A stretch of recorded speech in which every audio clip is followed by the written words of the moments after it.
In the dead of night, 1805, a woman named Charity crept through Maryland marshlands with two small daughters clinging to her skirts.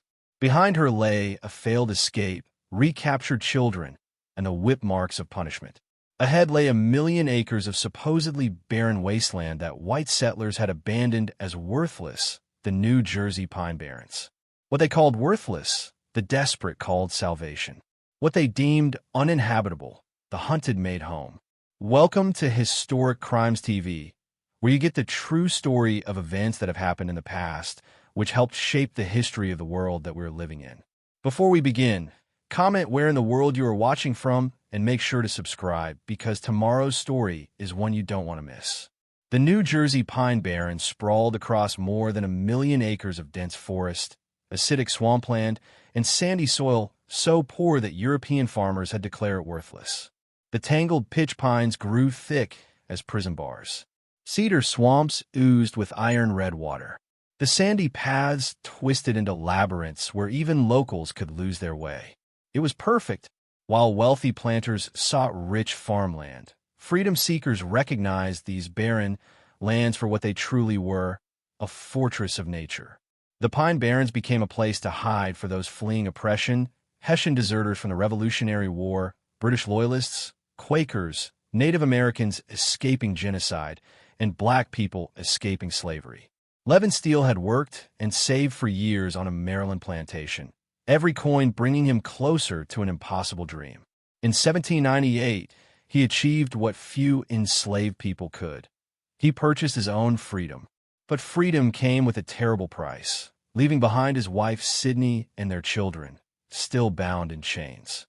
Levin relocated to New Jersey, but stayed around Maryland until 1805 to keep watch on his wife and children. For 7 agonizing years, he built a life in the Pine Barrens while plotting how to reunite his family. Sydney's first escape attempt ended in heartbreak. She fled with 4 of her children, only to be hunted down and dragged back to slavery. The punishment was severe, beatings designed to break the spirit, to make an example. But some spirits refused to break. Months later, she tried again. This time, knowing she couldn't save them all, Charity escaped again, taking only her 2 younger daughters with her, and reached her husband in New Jersey. The guilt of leaving her sons behind would haunt her forever, but it was the only way any of them could taste freedom. When she reached New Jersey, Sydney became Charity, and the Steele family became Still, new names for new lives, making it harder for slave catchers to track them. After arriving in Evesham Township, they became friends with families named Still and assumed the last name in order to hide Charity's fugitive status. The Still family settled in Shamong Township, Burlington County, in the heart of the Pine Barrens. Their home was humble, a log cabin without windows or a proper stove. Food was scarce. Winters were brutal. It was theirs, and they were free.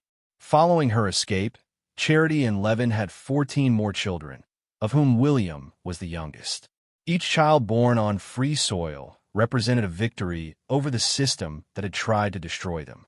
18 children in total would call this family home, though the legal reality was complex and dangerous. Even in New Jersey, freedom was precarious.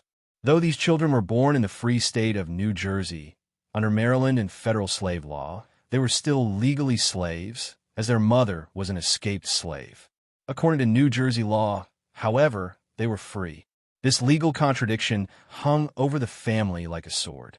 Charity lived in constant fear that slave catchers would come north, that Maryland's laws would reach across state lines and tear her children from her arms. New Jersey itself was the last northern state to abolish slavery, not passing gradual emancipation until 1804, and even then, the process was agonizingly slow. The Still family wasn't alone in the Pine Barrens. Living conditions in the Barrens were considered inhospitable, and those that lived there were considered to be the dregs of society. Fugitives, poachers, moonshiners, runaway slaves, or deserting soldiers. This motley community of outcasts created an unlikely solidarity. People who had nothing shared what little they had. Those who asked no questions received none in return. The wilderness bound them together.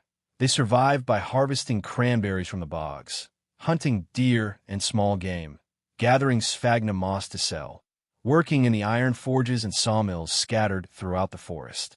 Piney's often fostered stories of how terrible the Pine Barrens are, or how violent they were, in order to discourage outsiders and law enforcement from entering the Barrens. The legends of dangers, real and imagined, became their shield. Even the Jersey Devil myth may have served this purpose, keeping curious outsiders and slave catchers at bay. In the Pine Barrens, survival often depended on crossing boundaries that the outside world enforced with violence. Evidence shows interracial alliances and unions between whites, African Americans, and Indians, as well as mulattoes, formed throughout colonial and early American New Jersey. Solidarity among people of color is evident in historical records. In one case, an escapee was assisted by two slaves across the Passaic River to Newark. Family solidarity also played a role, such as in the case of Peter, a slave who ran away and was thought to have gone to his mother in Trenton. Native Americans, particularly remnants of the Lenape tribes who had called these lands home for thousands of years, sometimes formed alliances with black freedom seekers. Indian-black alliances were recorded. Sampson, a part Indian, part black slave, ran away with a slave boy in Salem County. James Still was born April 9, 1812, the eldest of the 14 children born to Levin and Charity in Freedom.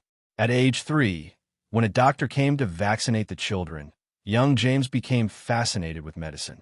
But James wanted to become a doctor, but said he was not the right color to enter where such knowledge was dispensed. Denied formal education because of his race, James taught himself. He studied herbs and plants, learned from nature, and apprenticed informally with a white doctor. Against all odds, James Still became a successful and much-respected doctor in the southern New Jersey and Philadelphia areas, known as the Black Doctor of the Pines. He practiced folk medicine using herbs and remedies, building such a reputation that people traveled from distant cities to seek his care. He eventually became one of the wealthiest black men in Burlington County. William Still was born in Shamong Township, the youngest of 18 children, in 1819. The boy who grew up in a log cabin in the Pine Barrens would become the most important black conductor on the Underground Railroad. In 1847, William moved to Philadelphia and began working as a clerk for the Pennsylvania Anti-Slavery Society. When Philadelphia abolitionists organized a vigilance committee to directly aid escaped slaves who had reached the city, Still became its chairman. William kept meticulous records of every person he helped escape, their names, stories, and destinations. He knew these records were dangerous, but also essential. He had learned firsthand the agony of family separation. One day in the 1850s, a middle-aged man named Peter walked into William's office seeking help to find his family. He had been sold away as a young boy and had spent 40 years in slavery in Kentucky and Alabama before engineering his own escape. William listened to Peter's story and recognized the history his mother had told him many times. After learning that his older brother Levin was whipped to death for visiting his wife without permission, William shouted, "What if I told you I was your brother?" Peter was the brother Charity had been forced to leave behind in Maryland all those years ago. Later, Peter and his mother were reunited after having been separated for 42 years. The boy who had been sold into slavery at age 6, the mother who had carried that guilt for decades, and the brother who had never met him, all brought together by the meticulous records William kept in Philadelphia. The Pine Barrens, deemed worthless by those who measured value in cotton and corn, proved invaluable to those who measured it in freedom and life. From its sandy soil and iron-rich water grew not crops, but possibilities. A family reunited across decades and state lines. A self-taught doctor who healed thousands. An Underground Railroad conductor who helped 800 souls reach freedom. Charity Still's desperate nighttime flight through Maryland marshes in 1805 planted seeds in the Pine Barrens that would bloom into one of America's most important abolitionist legacies. The supposedly barren land had yielded something white settlers never imagined: free black excellence, family preservation, and organized resistance to slavery. Today, when you walk through the Pine Barrens' quiet trails, You walk on ground hallowed by those who found refuge when the rest of the nation offered only chains. Their descendants still live in New Jersey, and Dr. James Still's office has been preserved as a historic site, a testament to what grew from barren ground when watered with courage, determination, and the unquenchable human thirst for freedom. The Pine Barrens kept their secrets well, and in doing so, they helped write American history.